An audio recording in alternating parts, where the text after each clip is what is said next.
भारताची जनगणना 1 मार्च 2027 पासून 2 टप्प्यात होणार।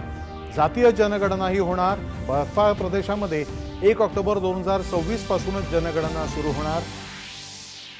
राष्ट्रपती द्रौपदी मुर्मू यांच्या हस्ते दुसऱ्या टप्प्यातली शौर्य पदक प्रदान।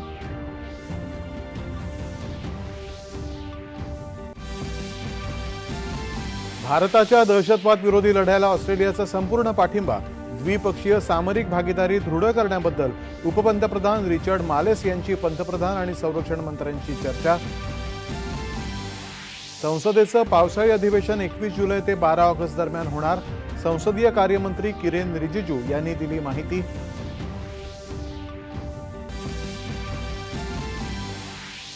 पॅराग्वेच्या राष्ट्राध्यक्षांनी मुंबईत घेतली राज्यपाल आणि मुख्यमंत्र्यांची भेट। व्यापाराच्या विविध संधींविषयी केली चर्चा। नैसर्गिक आपत्तीच्या काळामध्ये जीवित आणि वित्तहानी कमी करून आपत्ती व्यवस्थापन दर्जेदार करण्याच्या मुख्यमंत्री देवेंद्र फडणवीस यांच्या प्राधिकरणाला सूचना। दक्षिण कोरियाचे नवे राष्ट्राध्यक्ष म्हणून ली जे म्युंग यांची निवड। गेल्या अनेक दिवसापासून असलेली अस्थिरता संपण्याची आता अपेक्षा।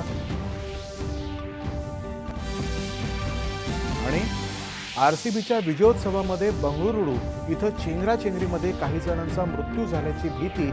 विजय मिरवणूक रद्द।